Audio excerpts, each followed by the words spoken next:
এই দেখি কাপড় খোল। কি করছেন মালকিন?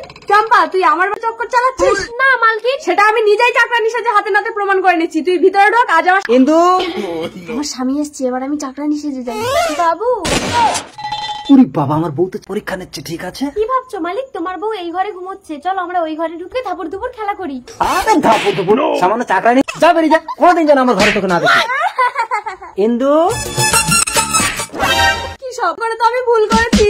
এই ওটা চাকরানি, কিছু করো না জানো। কি হবে গো পুলিশ? দুপুর ধাপড় দুপুর। বাবু, বাইরে তোমার বউ। আরে দরজা বন্ধ। স্যার দেখুন না, চাকরানিটা আমার স্বামীকে নিয়ে ভিতরে ঢুকে কি সব। দেখি কই দেখি। ये सब क्या देख। সরি ম্যাডাম, আমি আপনাকে চাকরানি ভেবেছি। এই তুই চাকরানি, তুই চাকরানি, তুই। স্টপ। আচ্ছা আপনি বলুন চাকরানি, সেটা আপনি দুজনের পোশাক দেখলেই বুঝতে পারবেন। আরে কি দেখছেন, আমার কথাটা শুনবেন তো? ওকে স্যার, আরে আমাকে না, ওকে। Sorry sir. আচ্ছা ঠিক আছে, আপনি বিশ্বাস না শুনুন। ওর স্বামীর কাছে শুনে কোনো লাভ হবে না। কেন? কারণ আমিই তো ওর স্বামী। তাহলে আপনি আপনার বউকে কিছু আর কি হবে, ও বর পাল্টে নিয়েছে। আসুন আমি বউ পাবো।